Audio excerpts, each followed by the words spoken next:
everybody. Good morning. Good morning. Good to see your smiling faces. Absolutely. Look around at the person next to you. Are they smiling? Yeah, see? It's not just from my vantage point. Absolutely. Absolutely. Just a couple of quick things. Has everybody got one of these? Those of you that don't, you probably think you know what it's about, so you didn't take one. Right? That's this Saturday. So this is the first of two very specific processes that we're going to be going through in the selection of our new minister. So how many want to be involved with that decision? Not everybody, that's okay, right? So if you raised your hand, I highly recommend that you do what you can to be here next Saturday, because it's called Honoring Our Past, and in that process we will look at the good, bad, the ugly, and say, this was ugly, we don't want to ever do that again. Or this is ugly, and if we did this, it would have turned into a good. You know, what parts of our heritage we've been around for 11 years. So what part of that 11 years went really, really well? Because we might want to replicate that. And we might want to say, you know what? This happened and it's unfinished. Maybe we could finish it. So there's a lot of things within that context. So I would recommend you come. It is not confrontational. How many thought it was? It's not. Okay?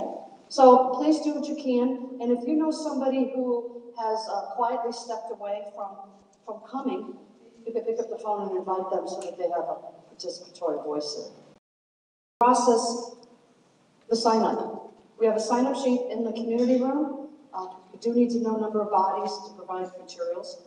And in January, after our winter folks come back and join us, we're going to look at vision, mission, and core values. And in that context, we will be getting a strategic plan. So that vision, mission, and core values and the strategic plan are all part of our application for the new minister. So you want to have some part in that as well. So please do be mindful of activities as you make your decisions. I want to give a shout out to Ellen Coronas and Mary Ellen Taylor, because they make this look really nice. Thank you very much, ladies. It flows. It's a nice eyesight with which you can see me, just saying. So I would like to also let you know that the ministry has created a new ministry, and it's the activities ministry. They're going to be putting on fun/social events each month. So our first event is going to be the scavenger hunt. So keep your eyes open for it. It's going to be after a Sunday in November. So be mindful of it. We're going to try to do something every month. And in December, we're going to do progressive tapas through the PACT group. So we're going to be creating, I know, raise your, go, what? It means that you create a tapas, whatever it is, cheese and crackers, hummus, whatever you decide to do, and you're going to bring it to somebody's home, and then when you're done with that, you're going to go to somebody else's home who brought something, or somebody else's home who brought something. So we're going to have a progressive within each of the packs. That's the intention. So keep your eyes open for that. That's coming in December. I'm looking to create one more ministry here, and because I see a little bit of a hole. But the hole is only there if the ministry thinks there's a hole. So, no, my job is to bring it to the light and see if it needs to be filled. If it doesn't, it's okay. So I'm seeing a need for a meditation ministry, where they focus specifically on meditation within this ministry. It's undefined. So if that's something you might be interested in spearheading, being the champion for that, please see me, and we'll see where that goes. Okay? All good? And one last thing, and that is the nominations committee has begun to meet for board elections coming up. And of course, that process was, who's on that committee was decided at the annual meeting in February. In conjunction with that, we are beginning to look at our bylaws. So we are beginning to format a bylaws committee to look at our bylaws and see if there's any tweaking that needs to be done, any revisions, however that is. If you're interested in being part of that process, please also see me so we can coordinate and get that process started, because it is required in the new minister application to include updated bylaws. So that's why we're taking a look at it, and so we can sign off that the way they are is good, or we can make some adjustments and bring it in front of the membership for approval and discussion. So if you're interested, come see me. We're good? So let us have our opening prayer, please. So I just invite you to breathe. Breathe, breathe. Make a conscious breath. That means we actually are not on automatic pilot, but we say breathe. And then breathe. And we exhale all that awaits us an hour from now. So thank you, Holy Sweet Spirit, that inner voice within us that guides us, that all-knowingness, intuition. And we say we are open and receptive to the joys and the gifts that we give and receive as we meet together as a community to share the message of God. And so for this openness and this wholeheartedness and the sense of belonging in this community, we together say amen, amen, and so it is.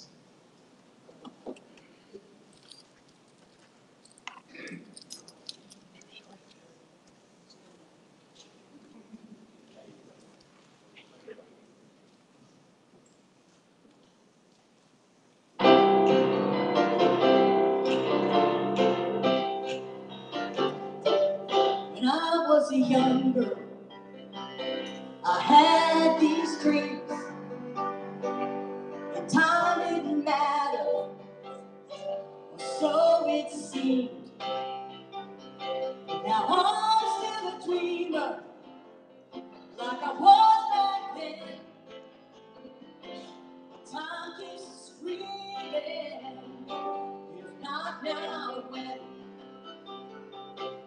Hundreds of heartaches and broken down plans.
to Unity Spiritual Center.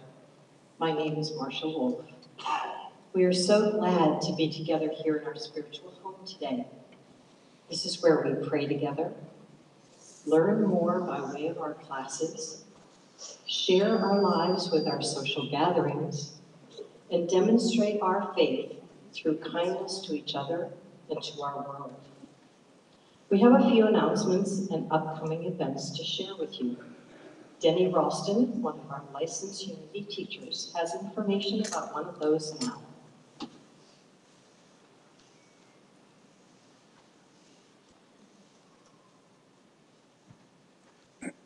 Good morning.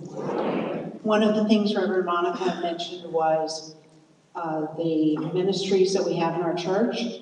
One thing I do as an LUT is work with Sacred Services.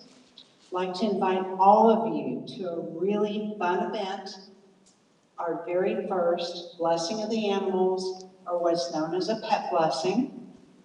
It will be October 27th at 10 a.m. All the posters say 10 a.m. The calendar has a little different time, so don't go by that. We're sorry, we didn't catch that, but it is at 10 a.m. This is a focused time to honor our beloved animal companions and all the creatures in the wild that we love. It's 2 weeks from yesterday. This year we're holding it in October. St. Francis is honored in October, and he was the patron saint of animals, so we're holding it in October. This is our first.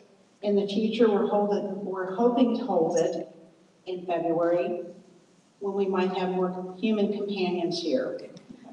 The plan is to have a very short program, so don't be concerned about the 10 to 12. You can come from whatever time you'd like to come.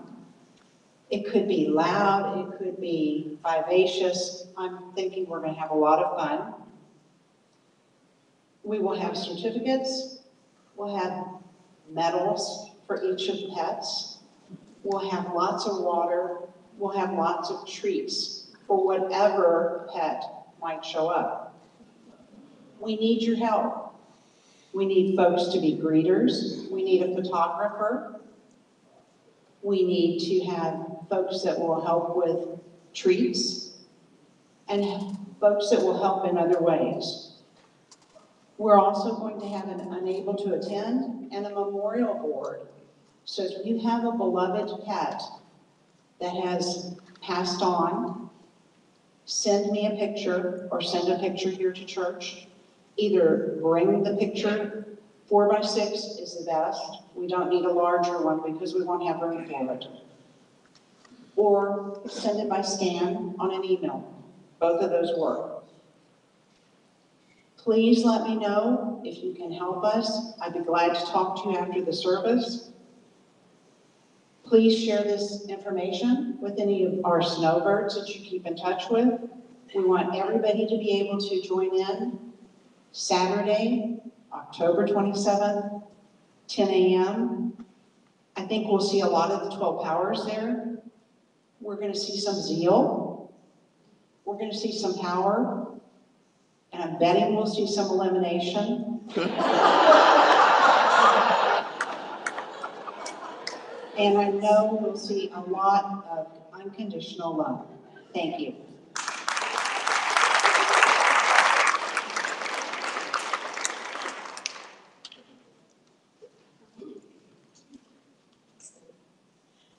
Armand and Angelina are going to be returning October 21st.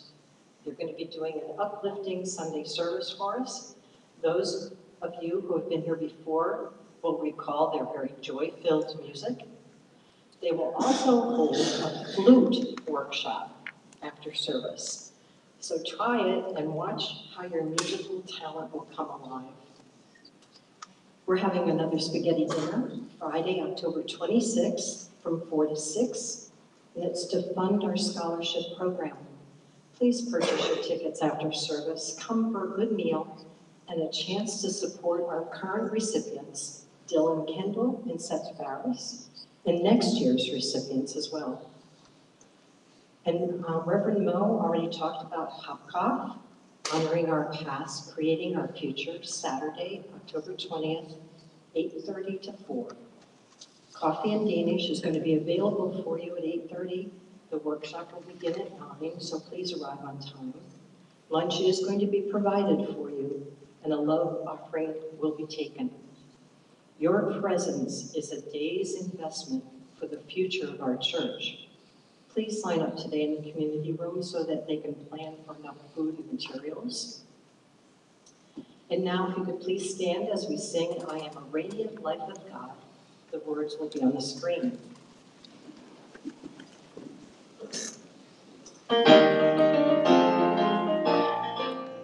I am the radiant light of God, I am, I am, I am. I am the radiant light of God, I am, I am, I am. The love of God, the strength of God, vitality, energy, living of God. I am the radiant light of God, I am, I am, I am. I am the wonderful love of God, I am, I am, I am. I am the wonderful love of God, I am, I am, I am. The peace of God, the joy of God, serenity, harmony, rhythm of God. I am the wonderful love of God, I am, I am, I am. I am the wisdom and power of God, I am, I am, I am. I am the wisdom and power of God, I am, I am, I am. The light of God, success of God, prosperity, happiness, mind of God. I am the wisdom and power of God, I am, I am, I am.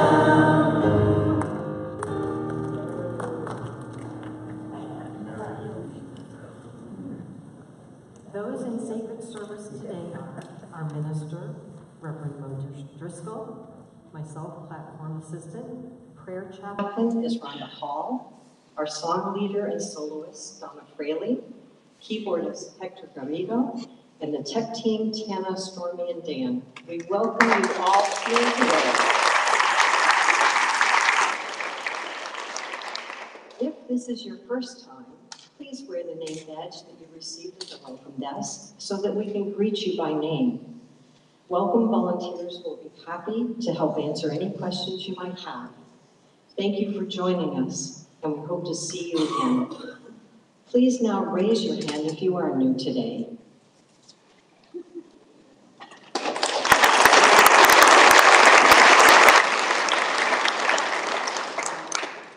Welcome, and we will now give you a blessing. We love you, we bless you, we appreciate you, and we behold Christ in you.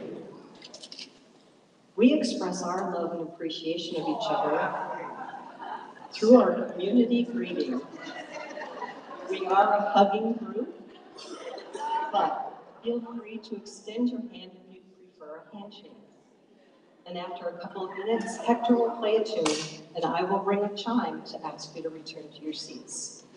So come.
My goodness, a crowd up here, Dan. Good to see you. Strong, let's go.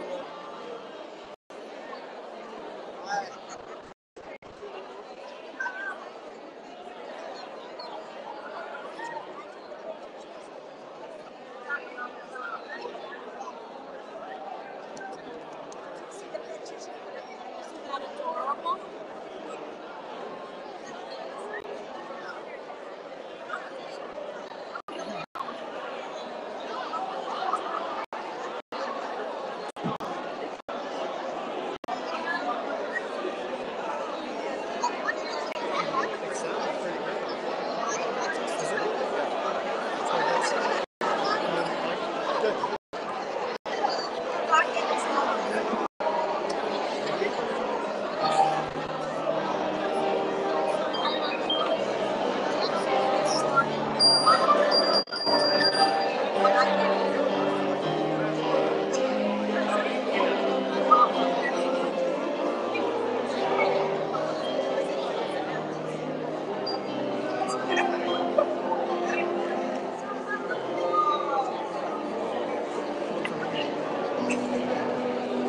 After our service,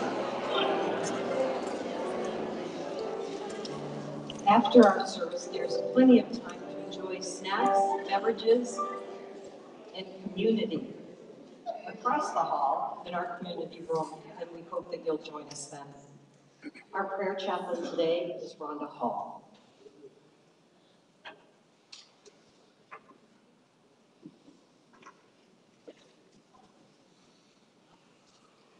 Will the prayer chaplains on duty today please stand? They have purple stoles on and they will be standing at the front here after the service to pray with you. You may ask for private prayer in one of our prayer rooms if desired. Unity publishes the Daily Word, and it is available in our wonderful bookstore off the community room to the left.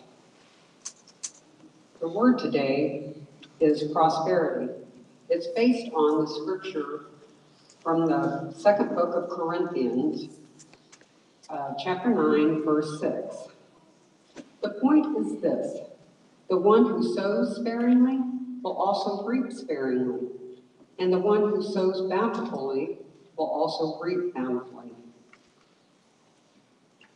I am grateful for the many ways prosperity expresses in my life. My prospering thoughts find expression in my life in many ways.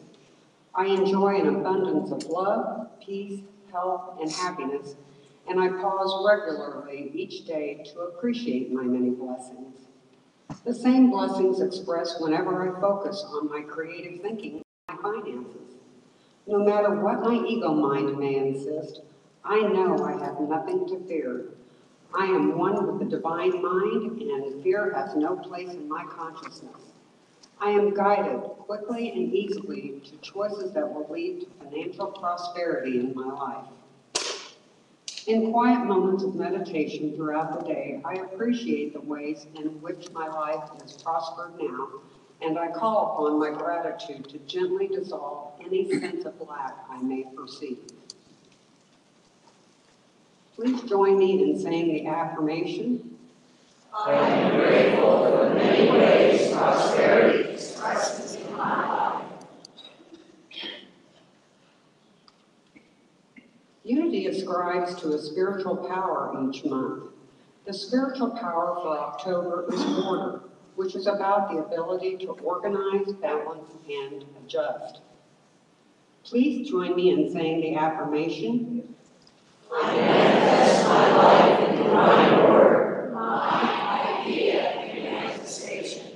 When I remember my divinity, I guide and manifest my life with ease and grace, harmony and abundance. And now we will have the blessing of the prayer box. Please join me in whatever way is comfortable for you. Let's take a deep breath and relax into our heart center. We release any feelings of fear or lack as they have no place in our lives. The names in this prayer box represent our loved ones and others who need comfort and compassion. We have faith in illuminating their consciousness at all times with love and perfect health. We know all is in divine order. We are grateful for this opportunity and all encompassing power. Thank you, God, and so it is. Amen. Amen.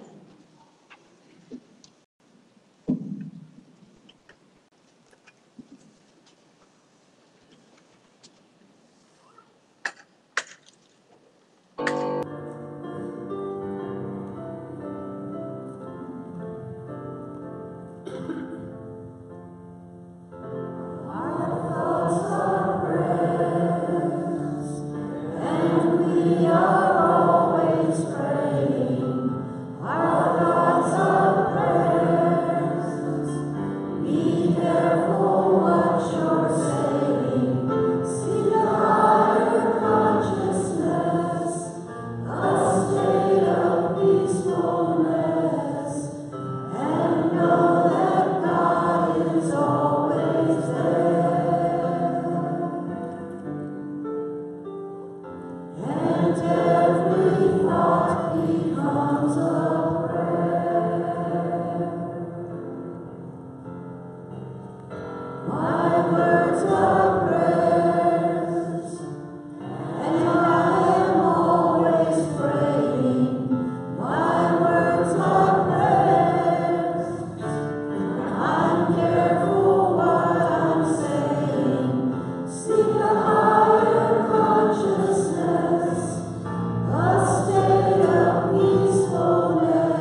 So let's get still.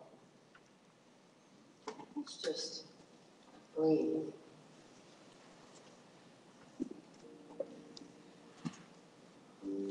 Let us acknowledge that we are in this universe to keep breathing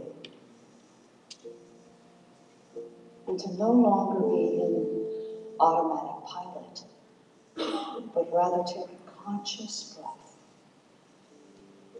And through the grace of God, whether we're conscious or not, we keep breathing.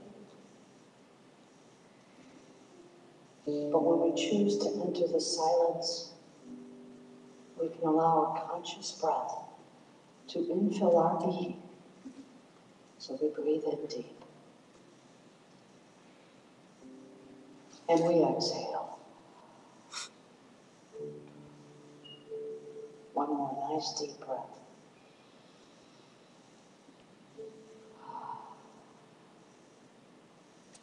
And we let our mind's eye see the breath of God permeating every part of our being. We'd see it entering our blood vessels. We see it entering our heart, expanding it, keeping it pumping. We see it reaching down to the very core of our being, the wonderful breath of God. For that breath of God represents love, compassion, represents prosperity, serenity. For the breath of God is all around us, and it lives within us.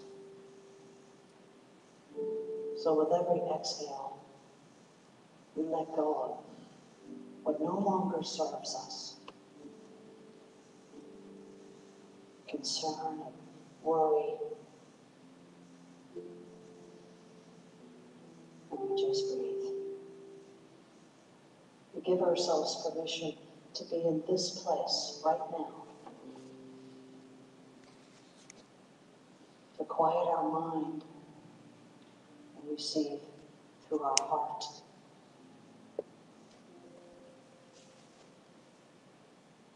We choose our heart to speak for us, not our sensory mind. We choose this moment to listen to that still small voice, to listen to the guidance of that wonderful entity we call God.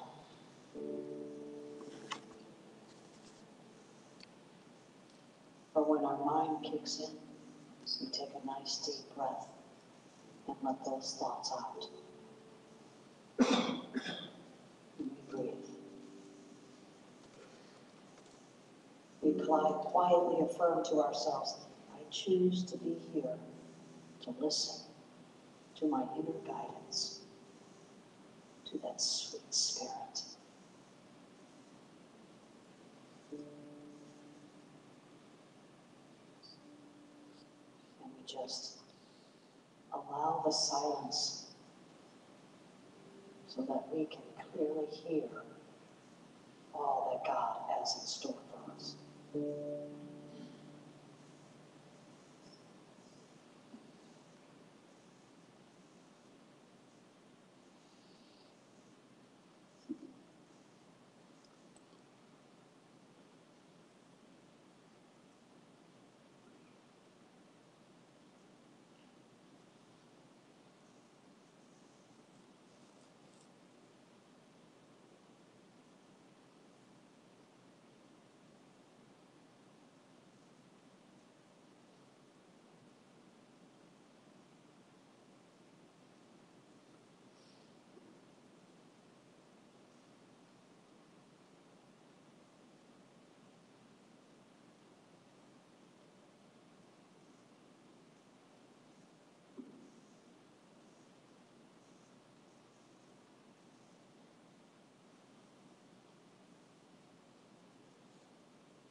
So together we acknowledge, outwardly by acknowledging, by saying the word amen. Together, amen. And so it is.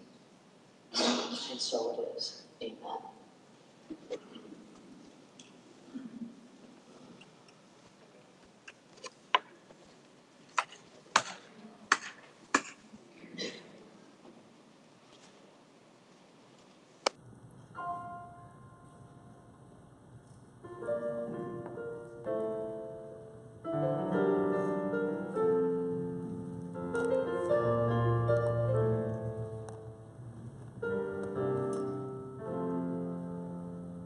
I've had my share of heartache and sorrow, moments of sadness and lonely despair. I've been down on my knees, begging life please to take this burden I bear. I embrace this pain that I feel, for I know it's birthing me into a greater way of being. I'm ready to receive all the gifts the storm may bring. There's a deeper sense within. God unfolding, yes, these clouds are lifting, they're lifting me.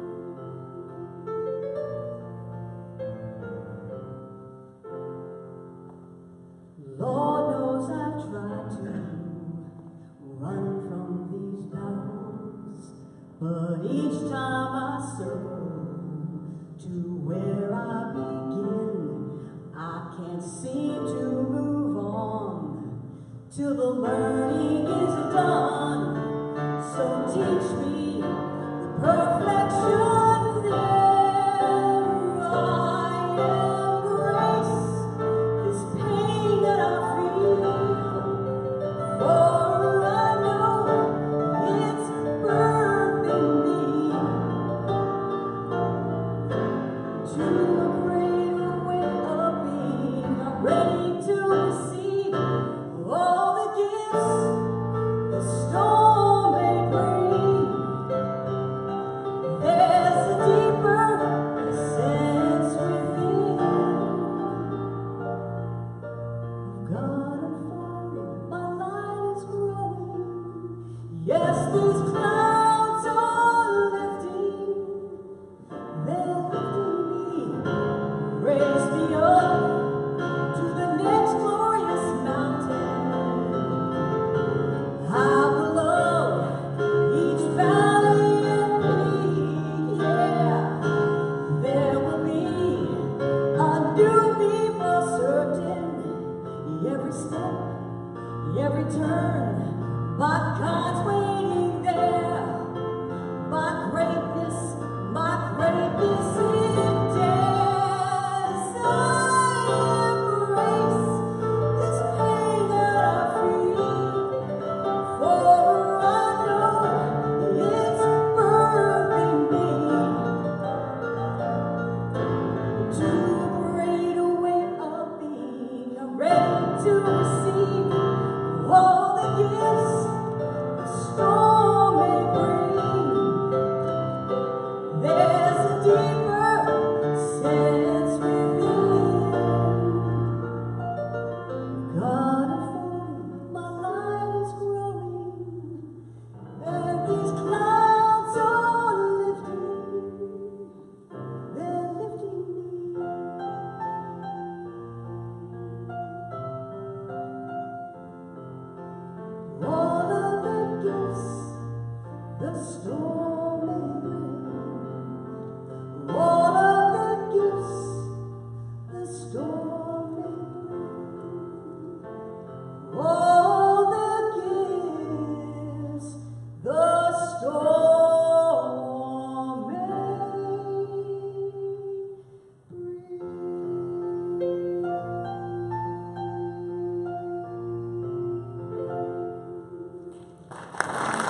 Today's lesson is entitled, Don't Let the Grass Grow Under Your Feet.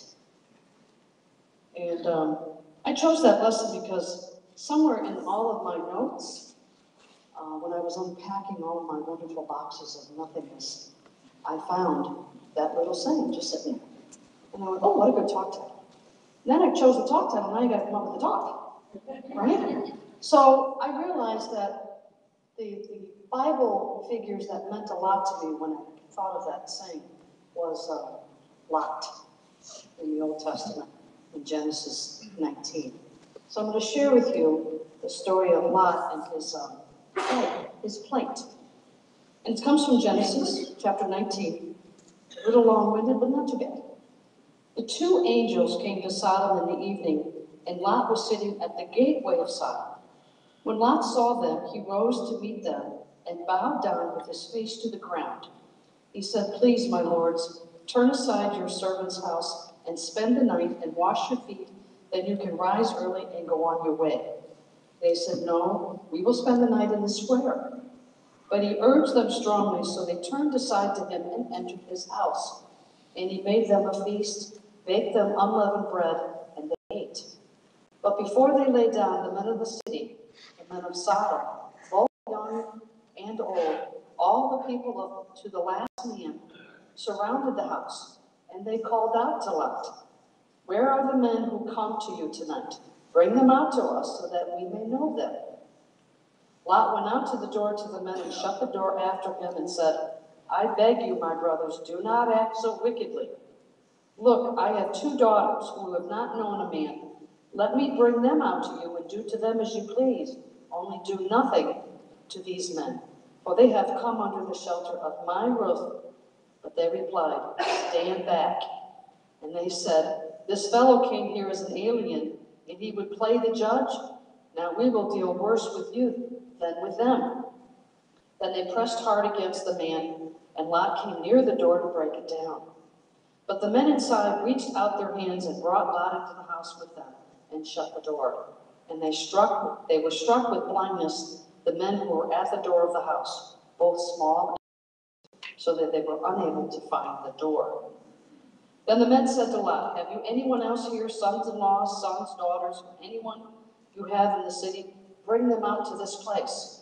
For we are about to destroy this place, because of the outcry against its people has become great before the Lord, and the Lord has sent us to destroy it. So Lot went out and said to his sons-in-laws, who were to marry his daughters, up, get out of this place, for the Lord is about to destroy the city. But he seemed to his sons-in-laws to just be jesting. When morning dawned, the angels urged Lot, saying, get up, take your wife and your two daughters who are here, or else you will be consumed in the punishment. But he lingered. So the men seized him and his wife and his two daughters by the hand, and the Lord being merciful to him, and they brought him out and left him outside the city. When they had brought them out, they said, flee for your life. Do not look back or stop anywhere in the plain. Flee to the hills, or else you will be consumed. And Lot said to them, oh no, my lords, your servant has found favor with me, and you have shown me great kindness in saving my life, but I cannot flee to the hills, for I fear that disaster will overtake me and I die. Look, that city is near enough to flee to, and is a little one. Let me escape there. And is it not a little one, and let my life be saved? Very well, the angel said, and I grant you this favor too, and will not overthrow the city of which you have spoken. Hurry, escape there, for I can do nothing until you arrive there. Therefore the city was called Zor. The sun had risen on the earth when Lot came to Zor. Lots going on here. One, if you were to take the time to read just 2 or 3 chapters before that, the story is really about Abraham. Lot is Abraham's nephew. So when Abraham is given all of the spoils of the land and told, you can see as far as you see, this land is yours. Well, unfortunately, this nephew also had a lot of tents, a lot of people who paid homage to him, a lot of slaves, a lot of animals. There wasn't enough room for both. So, in the manner of speaking, they flipped a coin, and Lot went off to Sodom and Gomorrah to set up camp. Now, Abraham is also visited by 3 angels, not 2, but 3. Now, 3 is a completion cycle, the number 3. Now, interesting, when we think of the Trinity that we talked about before, body, mind, expression, so Abraham is using his Trinity to make his decisions in his life. But Lot's visited by 2 angels, which means there's something missing. And in his spiritual unfoldment, it was the manifestation missing. He didn't follow the guidance of God. And he demonstrates it by saying, listen, seriously, thanks for saving my life, but I don't want to go where you're telling me to go. I'm going to go over here. And the angel's like, really? I just saved your life and you're telling me you want me to do something again? I said, whatever. You want to go over there, fine. You see? And the other connection is that Lot is standing outside his tent when these angels enter the city. Abraham is outside his tent when the angels visit him. Now, when the angels visit Abraham, they walk right in, accept the invitation. This is cool. Because the Trinity is in place and all things are manifesting as God guides Abraham. But they argue and debate the whole process with Lot. They don't want to enter Lot's house because spirituality is missing. The expression, the guidance of God is missing. You see, and Abraham is told of this wicked city, Sodom and Gomorrah, and that the people have risen and said that the city is so bad, we need to have it destroyed, and they beg God to destroy it. And Abraham is told Sodom and Gomorrah is going to be done for. He says, wait, my nephew's living there. So he also beseeches God and says, if you find anybody who's righteous there, will you still destroy the city? He goes from, if you find 80 people, if you find 70, he keeps bringing it down over and over and over again. And finally God says, please, Abraham, please, if I find just one guy, I won't destroy it. God is so convinced that there isn't anybody in Sodom and Gomorrah worth saving. Because they're all living without the Spirit of God within them. It's mayhem in the city. So the angels know this, but they want to check it out for sure, so they're going to go into the courtyard in the evening hours of this wicked city. And Lot knows that they will be killed if he goes there, because the city is so bad. So the angels take refuge in Lot's house, and of course, what happens is that the men of the city all gather around Lot's house and says, hey, bring those 2 guys out. Let's see who judges who here. And Lot knows he can't do that. So this is Lot. When he doesn't open up the door and let these men into his home. So there's one righteous man, and it's Lot. At that moment, he has a spiritual epiphany and realizes that he needs to care for the angels of God. So he's spared. But everyone else has got to go. Now, those are the facts. Let's talk about the metaphysical side. Now, we know that the Old Testament has a lot to do with an angry God. Well, the New Testament switches that around, right? So in this case, when we look at it metaphysically, the meaning behind the words of what's happening, Abraham has this positive side of faith. He knows and trusts God, even though sometimes he wavers. But most times he trusts the will of God. While Lot has the negative side of faith. Because faith encompasses both negative and positive. See, we don't realize that. When we have faith that our life will continue to be problematic, is that not the negative side of our faith? What we believe to be our truth is faith, whether we can see it or not. So part of this lesson is to recognize that faith takes both sides of the scale. And it's up to us to have that balancing act where the scale stays even keeled. Or we tip it all the way to we believe that God is our source. Not just prosperity, but in every aspect of our life.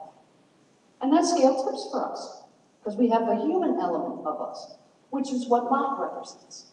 Lot represents the human side of us that wavers in our faith. It's part of the process of moving into our spiritual unfoldment where we start to pick up more faith positively and we let go of some of our negative faith. It's a process. So here are these men of the city who are filled with rage.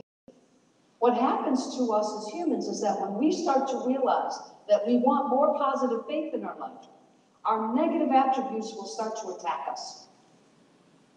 It wants nothing to do with positive faith. Because if we pick up more positive faith, then they have to be diminished. And those thoughts are going to rage within us and want to knock down the door of our spiritual unfoldment and take over. Because that's the way it is. You want to follow us, the negative side. Look at all we give you. And Lot's, no, I want more spiritual unfoldment. And he closes the door behind him, and he stands out there in his negativity and says, no. But they come on even stronger and are more angry. He's even willing to give up his daughters for his faith. And let the nature take care of itself. So he's told, look, Lot, we're going to destroy the city. You got anybody out there you want to save? Well, yeah, I got some sons-in-laws, their future sons-in-laws, and even they don't come. They're like, no, we're staying in the negativity. We like it. You know? And we like our negativity because we know what will happen with our negativity. But with spirit, we're not sure because faith is believing in something that we can't see. But our negativity, we see it everywhere. We'd rather stay in an unhealthy relationship because we know what's going to happen. But if we end the relationship, then we have to trust that something better is sitting there. And we'd rather stay in the crazy making than make any kind of changes. And we do that in our prosperity thinking. We do that in every aspect of our life. We weigh the benefits of God's guidance. And I don't think I'll pass on that one. And we turn down God. And the negative thoughts continue to rampage. And they might look like, well, God never answers my prayer. You know, God's not listening to me. I'm not important enough. And our negative faith begins to take over. And before we know it, we're not even meditating. How many of you thought that the silence was a little long today? Thank you. 3 minutes. That's all it was. Felt like a lifetime, didn't it? Yeah. 3 minutes of listening to God. It's excruciating. we talk ourselves out of it, you know. I should come to church after the meditation. It's much easier. That's the human side of us where the negative faith will talk us out of listening to the guidance of God. We'll walk away from that opportunity to get still. Because we'd rather not know what God has in store. It's easier. It's a lot less effort. So Lot is told to vacate the city, and he says, no, not that. But the angels have a quest. They were told, if you find any one righteous man, make sure that he is spared. So they grab his hand, his wife's hand, and his daughter's hands, and they take him outside the city so they can get their business done. And even then he says, please don't. I just want to go over here to this little hill. And the hill represents higher consciousness. You see, the angels want him to go far away from this negative city, the negative side of his spiritual growth. He turns it down, and he goes to this little hill. So his physical body is spared, but he doesn't take the step to his higher spiritual calling. He denies God again, and again, and again. And if you read chapter 20 in Genesis, you find out what his daughters do. Not pretty. Because his daughters have been forced to leave. So their negative faith is even more powerful than it was, because they didn't get choice. And don't we take some of us with us in our quest to find God while we can't even meditate? So our faith, so the process of understanding where our faith comes in If we believe in a negative outcome, even on a superficial level, we are giving way to our evil side of us, our negative faith of us. We give that more power than the faith of God. And we're humans, we do this. We begin to fear the unknown. We begin to fear that one step forward. Because when you take the step of God's faith, you actually are taking 2 steps forward. 1, you ask for the guidance, and then 2, you take the guidance. And sometimes we feel a step back, but we never take the 2 steps back. It's always 2 steps forward, sometimes a step back. 2 steps forward, 1 step back. But in our faith, we decide to stay in the negative side of faith, the things that we believe are not our truth of us, or we flip the coin and say, I will follow thee and trust. And trust the process. So your homework is this. And don't let the grass grow under your feet. It's about never standing still in your spiritual understanding. Your faith can be expanded every single day. Every time you follow the wisdom and guidance of God, your faith is broadened. Your human consciousness and decisiveness is broadened. And the more we realize where we're headed under the guidance of God, the less fearful we become. If you let the grass grow underneath your feet, you're standing still in your negative faith, rather than moving into your more positive faith. Because when that grass grows under our feet, we are not progressing in our spiritual growth. So the next time you see a lawnmower, next time you see weeds, remember, it's your faith that is ever expanding, ever growing. But when we stay in one place for too long, the grass grows around us and we have a difficulty getting out of the muck and the mire of it. Get up and go where you belong in your guidance. When we follow God's guidance, we are never in a stopped mode. We are constantly, all right, God, what's next? I'm ready, let it roll. Bring it on, I'm good. See how that's a positive faith? Versus, hold up, let me finish this. Let me finish this one, God. We hold up and we push God away. Now, God, for God's sake, doesn't get pushed away. Thank you, Father. He's there all the time for us, waiting for us to say, come on. Thank you for that, right? For that awareness that no matter what silly things we do on our human element, God is still saying, come on, let's do it. Hold my hand, we'll walk together on this. Trust the process. So stop procrastinating and following God's guidance. The more you procrastinate, the more the grass grows. And if you're seeing grass grow, you're not moving. Just do it. Just do it. Don't allow your negative thoughts to talk you out of God's gifts. They're strong and they're powerful. Oh, you don't want to go over there. No, that's the, don't go there. Remember what happened last time, right? That's our negative faith. Don't let the carnal mind decide for you. Annihilate it. Because that's what the angels had to do. Annihilate Sodom and Gomorrah, which is metaphysical for destroy those negative thoughts. They're gone. And through affirmations and denials, we do that. When those thoughts come up and say that I'm weak, I'm incapable, I'm not healthy, excuse me, could you shut up for a moment?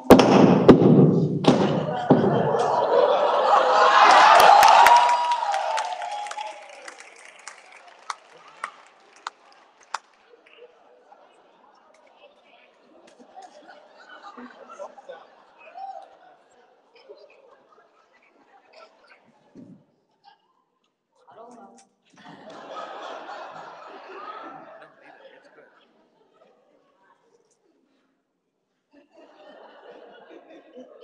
My last words are deny their power over you.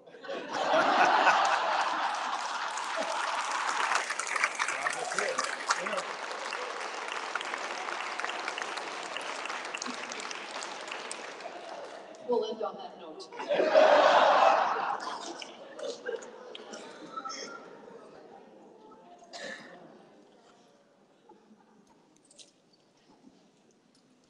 let us stand for our Lord's Prayer. Our Father, who art in heaven, hallowed be thy name. Thy kingdom come, thy will be done, on earth as it is in heaven. Give us this day our daily bread, and forgive us our debts, as we also forgive our debtors. And lead us not into temptation, but deliver us from error. For thine is the kingdom, and the power, and the glory forever. Amen.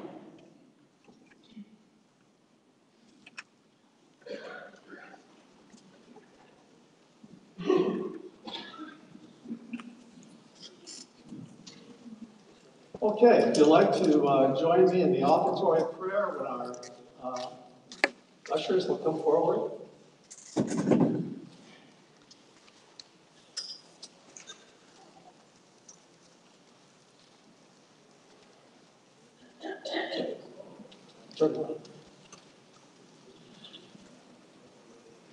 Okay, divine love, as me, blesses and multiplies all that I am, all that I have, all that I get, and all that I receive, and I am grateful.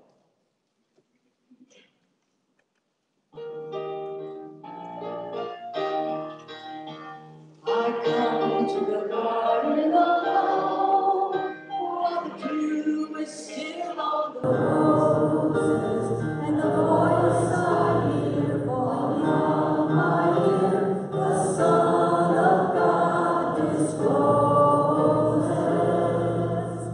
And he walks with me, and he talks with me, and he tells me I am his own.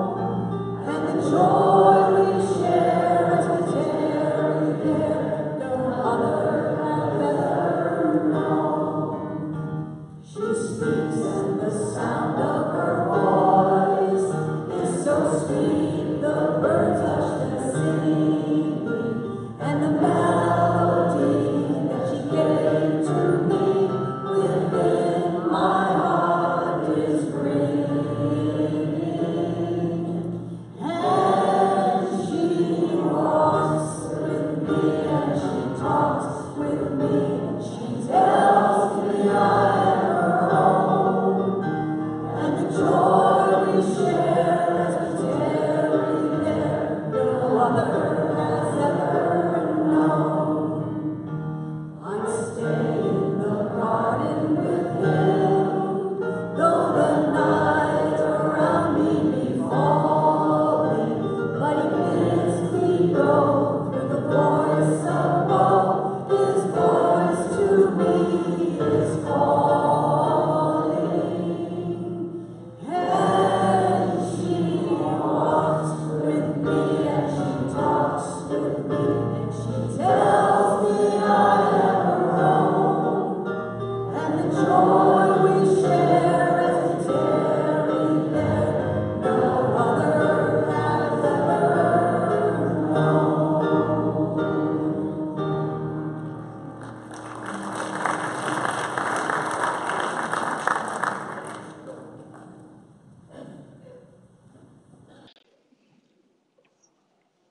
We have some special guests this morning. They're going to help us bless the offering. Cody, would you like to put your hands over there? Okay, and if you join with me, the real gift of gratitude is that the more grateful you are, the more present you become. Thank you.